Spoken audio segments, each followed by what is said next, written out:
pessoal, estamos de volta. O vídeo de hoje sobre sibutramina. Isso mesmo, esse remédio que ou você já ouviu falar, ou você conhece alguém que usou, ou você já usou.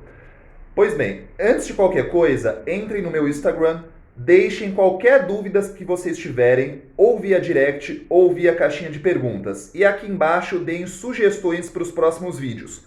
Nós vamos reativar grupos de Facebook direcionado para várias condições. Inclusive, eu quero convocar qualquer um de vocês que tenham interesse de abrir e mediar esses grupos e eu vou colocando conteúdo e vou colocando material, né? Bom, a sibutramina é um remédio, como vocês sabem, para perda de peso. Então, as indicações ou obesidade ou compulsão alimentar.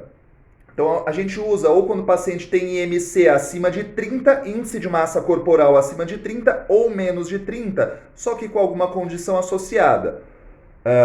Ou uma glicemia mais alta, ou um colesterol alterado, que vai ter benefício com o uso da droga. Ela tem uma potência média e atua em 3 neurotransmissores. Serotonina, noradrenalina, mais voltado para a saciedade, e alguns estudos mostrando atuação em dopamina, aumentando um pouco o gasto calórico, tá? Mas é pequena quantidade de atuação. Bom, quais são as doses geralmente utilizadas? Começa-se com 10 miligramas de manhã, pode-se aumentar ou não para 15 miligramas, tá? Então essas são as doses.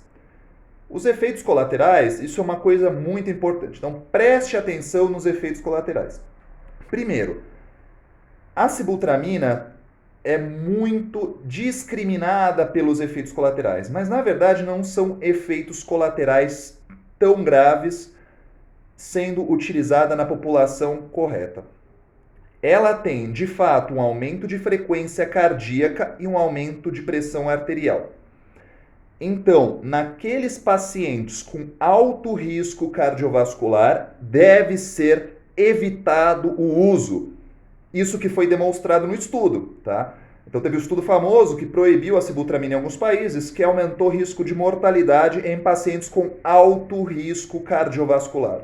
Pacientes que não apresentam alto risco cardiovascular não têm esse risco, né? Não apresenta esse malefício, esse aumento de risco de mortalidade, né? Então, deve ser avaliado os pacientes com alto risco cardiovascular e evitar o uso desse tipo de droga. Uma outra contraindicação, muitas vezes, é o uso de algum outro fármaco psiquiátrico. Inclusive, pacientes em tratamento, em vigência de tratamento psiquiátrico, também devem ser manuseados de um modo mais cauteloso.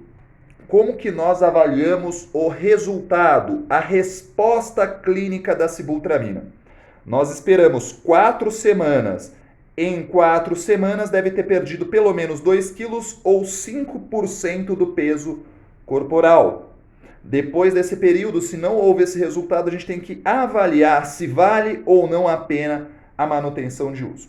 Bom, uma coisa rapidinho, eu falei dos efeitos colaterais mais graves, mas quais são os efeitos colaterais comuns? Então pode dar um pouquinho, a frequência cardíaca pode aumentar, boca seca, pode dar, dependendo do horário de uso, um pouquinho de insônia, pode dar um pouco de constipação em alguns pacientes. Então basicamente é isso. Ela é mais uma das estratégias, uma droga muito bem estudada, com amplo tempo de uso, algumas observações minhas em consultório. Então, assim, a maior parte dos pacientes, de fato, tem receio no uso dela pelos excessivos efeitos colaterais que são propagados. No entanto, muito pouco desses pacientes tem, de fato, efeito colateral importante. A maior parte se adapta à droga. O que se observa, de fato, clinicamente, é uma maior irritabilidade. Então, essa irritabilidade pode levar pelos pacientes a descontinuidade do uso, tá? Não são todos os pacientes que respondem, principalmente com dose de 10 miligramas. Então, muitas vezes, quando se aumenta a dose, o paciente tem benefício, né? Não são, de fato, todos os pacientes que respondem à dose de 10 miligramas. Bom, hoje nós falamos desse fármaco, sibutramina, que é um remédio para perda de peso. Tem suas indicações clássicas, tem seus usos, suas cautelas de uso. Porém, nunca deve ser demonizado e muito menos usado por conta própria. Se há indicação, passe no médico e verifique ou não a disponibilidade de uso. Pessoal, foi um prazer o vídeo de hoje. Eu quero que vocês deixem aqui nos comentários qualquer tipo de sugestão. Entrem agora mesmo no meu Instagram, me adicionem, mandem direct se tiver qualquer tipo de dúvida e vamos fomentar essa questão dos grupos de Facebook para esclarecimento de várias questões. Vamos fazer alguns grupos temáticos ou de WhatsApp ou de Telegram. Deixem suas sugestões. Foi um prazer. O próximo vídeo vai sair aqui dos comentários. Deixem suas sugestões. Até a próxima.